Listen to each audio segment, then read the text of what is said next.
This is not a reconstruction. This No. is a prosthetic Yeah, nose. this is actually Wow. just sinus और हमारी knows के area में जब abnormal fat increase हो जाता है, जहां पर टिश्यू अचानक बढ़ जाते हैं, तो काफी समस्या पैदा हो जाती है।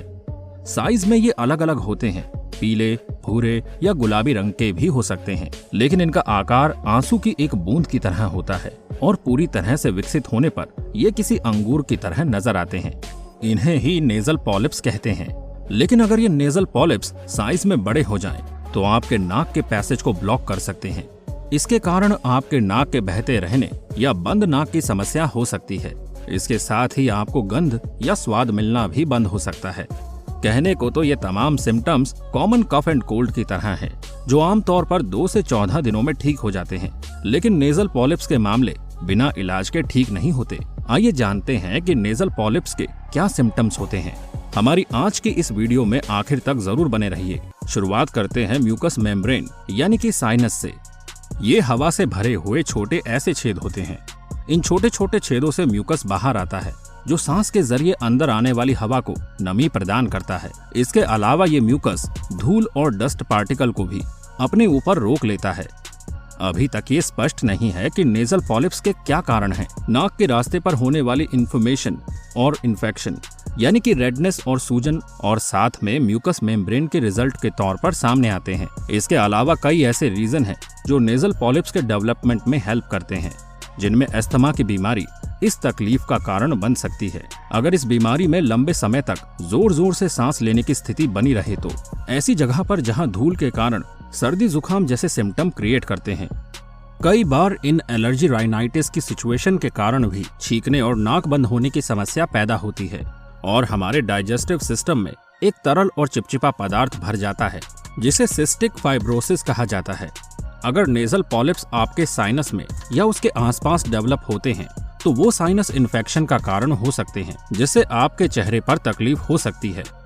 नेजल पॉलिप्स से कैंसर नहीं होता है और न ही इनसे इन फ्यूचर कैंसर का रिस्क बढ़ता है। Treatment of nasal polyps. अगर आप इस समस्या को लेकर डॉक्टर के पास जाते हैं, तो सबसे पहले वो इनके सिम्टम्स के बारे में आपसे इन्फॉर्मेशन लेते हैं। इसके बाद आपके नाक के क्षेत्रों की जांच की जाती है। अगर इनके आसपास नेजल पॉलिप्स है, तो हल्की सी लाइट में वो नजर आ जाएंगे। ये भी हो सकता है कि नाक के रास्ते पर या साइनस में पॉलिप्स का पता लगाने के लिए कुछ और भी टेस्ट कराने पड़े। इस तरह के टेस्ट में कंप्यूटराइज्ड टोमोग्राफी की जाती है, जिसे हम सिटी स्कैन के नाम से जानते हैं।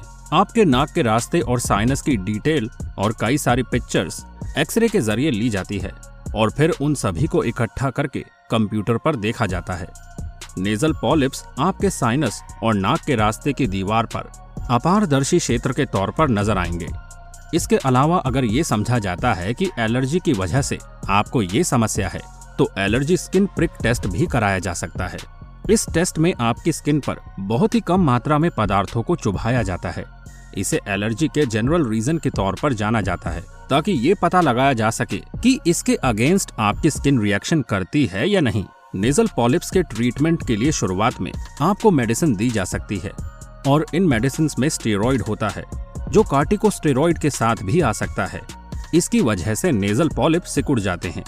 कार्टिकोस्टेरॉइड का कोर्स आपको या तो गोलियों के रूप में दिया जाता है, इसके अलावा ड्रॉप या स्प्रे का भी इस्तेमाल किया जा सकता है। लेकिन जिन लोगों को बड़े नेजल पॉलिप्स हो जाते हैं, उन लोगों के लिए डॉक्टर सर्जरी प्रिस्क्राइब करते हैं, क्योंकि ऐसे नेजल पॉलिप्स पर दवा का असर नहीं होता। इस तरह की सर्जरी एंडोस्कोपिक साइनस सर्जरी के तौर पर जानी जाती है। एंडोस्कोपिक साइनस सर्जरी के दौरान जो एंडोस्कोप इस्तेमाल किया जाता है, उसके एक छोर पर कैमरा लगा होता है और साथ ही हार्ड मेटल का ट्यूब होता है। कैमरा नाक के रास्ते में मौजूद नेजल पॉलिप्स की तस्वीर दिखाता है। फिर सर्जन इन पॉलिप्स को इन छोटे सर्जिकल उपकरणों को इस्तेमाल करके हटाता जाता है। पॉलिप्स को हटाने के लिए जो सर्जिकल इंस्ट्रूमेंट इस्तेमाल किए जाते हैं, उनमें माइक्रो डी ब्रीडर का विशेष रूप से इस्तेमाल किया जाता है, जिसमें की मोटर लगी हुई होती है, यानी एक तरह की छोटी मोटराइज्ड रिवॉल्विंग आ रही होती है। इस तकनीक की मदद से आपके चेहरे पर किसी तरह का कोई कट लगाने की जरूरत नहीं होती है।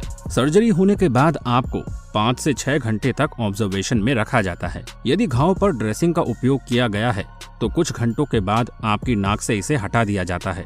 अगर खून नहीं बह रहा है, तो आपको छुट्टी दे दी जाती है। सर्जरी के बाद लगभग 15 दिनों के लिए किसी भी तरह के इन्फेक्शन को रोकने की सलाह दी जाती है और इसके लिए आपको भीड़ भाड़ वाली जगह पर जाने से बचने की सलाह दी जाती है। इन्फेक्शन के इलाज के तौर पर एंटीबायोटिक दवाइयां आपको दी जाती है। अगर आपको नक्सीर की समस्या हो रही है तो दोबारा आपको सर्जिकल टीम से संपर्क करना चाहिए, क्योंकि हो सकता है कि आगे के इलाज के लिए आपको दोबारा अस्पताल जाना पड़े। एंडोस्कोपिक साइनस सर्जरी के बाद लगभग 90% लोगों में लक्षणों में सुधार के साथ साथ सक्सेस का रिकॉर्ड है। केवल 8% मामलों में ही नेजल पॉलिप्स 2-3 साल बाद दोबारा बढ़ते हुए देखे गए हैं। लेकिन दवा से ठीक होने या फिर सर्जरी के बाद पूरी तरह से हट जाने के बाद भी ये दोबारा बढ़ने लगते हैं। इन्हें दोबारा पहले की तरह बड़ा होने में इन्हें कुछ महीने या कुछ साल लग सकते हैं। जो लोग अस्थमा से पीड़ित हैं या फिर एस्पिरिन इंटॉलरेंस जैसी समस्या से घिरे हैं, उनमें नेजल पॉलिप्स के बार बार होने की संभावना रहती है। नेजल पॉलिप्स के कारण होने वाली परेशानियां, आपके नाक के रास्ते में अगर अपना आकार बड़ा कर लेते हैं तो इससे सांस लेने में दिक्कत हो जाती है। कई बार जब आप गहरी नींद में सो रहे हो तो बड़ा पॉलिप्स या फिर इनका एक ग्रुप आपकी सांस को अस्थायी रूप से बंद कर सकता है, आपकी नॉर्मल बीच को डिस्टर्ब कर सकता है। इस सिचुएशन को ऑब्स्ट्रक्टिव स्लीप एप्निया यानी OSA के तौर पर जाना जाता है। ज्यादातर लोगों को तो मालूम ही नहीं होता कि उन्हें रात के समय में सांस लेने में तकलीफ होती है, क्योंकि अक्सर इस तरह की समस्या आपको सोते समय होती है। नींद में आपको इस बात का एहसास नहीं होता, लेकिन इसकी वजह से आप पूरी तरह से सो नहीं पाते हैं।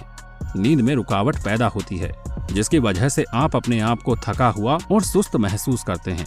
जब आपकी बंद या बहती हुई नाक लंबे समय तक समस्या बनी रहे, आपके सुनने की शक्ति कम हो जाए, तो डॉक्टर के पास जाना चाहिए। ये नेजल पॉलिप्स के स्पेशल सिस्टम में आता है, क्योंकि आमतौर पर सामान्य सर्दी जुकाम अधिक से अधिक 14 दिनों में खत्म हो जाता है। नेजल कैविटी और साइनस लेयर पर इन्फ्लेमेशन के कारण नेजल पॉलिप्स की समस्या देखने में आती है। दरअसल इन्फ्लेमेशन म्यूकस मेम्ब्रेन की कोशिकाओं में लिक्विड मटेरियल बनाती है और समय के साथ ग्रेविटी इन लिक्विड से भरी कोशिकाओं को खींचता है, जिसकी वजह से ये पॉलिप्स डेवलप होते हैं। ये बात अभी तक स्पष्ट नहीं है कि नेजल कैविटी के अंदर सूजन की प्रक्रिया किस वजह से शुरू होती है, लेकिन इस बारे में कई बातें सामने आई है। इन्फॉर्मेशन एक वायरस, जीवाणु या फिर फंगस इन्फेक्शन की प्रक्रिया है, जबकि सूजन एक एलर्जी की प्रतिक्रिया है। फॉर एग्जाम्पल, एलर्जी पोल्यूशन की वजह से भी हो सकती है। कुछ जेनेटिक प्रॉब्लम भी होती है जो बच्चों को अपने माता पिता से मिलती है। इसकी वजह से भी नेजल पॉलिप्स के डेवलपमेंट की पॉसिबिलिटी बढ़ जाती है। नर्वस सिस्टम से रिलेटेड प्रॉब्लम नाक की लेयर के माध्यम से बहने वाले लिक्विड के फ्लो को डिस्टर्ब करती है। इसकी वजह से भी इन्फ्लेमेशन होता है। अगर हमारा इम्यून सिस्टम खराब हो और नाक परत के ऊपर अटैक हो तो ये सूजन आ जाती है। कई बार हो सकता है कि ऊपर बताए सभी कारण एक साथ नेजल पॉलिप्स का कारण बने। बीमारी को इग्नोर करना उसे बढ़ने देने के बराबर है। कहते हैं कि दुश्मन और मर्ज को कभी भी कम नहीं समझना चाहिए। अगर इस बीमारी से रिलेटेड कोई भी सिम्टम आते हैं तो डॉक्टर से मिलना ज्यादा अच्छा है। वीडियो का उद्देश्य केवल आपके साथ इन्फॉर्मेशन शेयर करना है। हम उम्मीद करते हैं कि नेजल पॉलिप्स की समस्या से रिलेटेड ये वीडियो आपके लिए यूजफुल और इन्फॉर्मेशन और इंटरेस्टिंग रहा होगा। फिर मिलेंगे एक नई वीडियो में। तब तक के लिए जय हिंद, जय भारत, वंदे मातरम।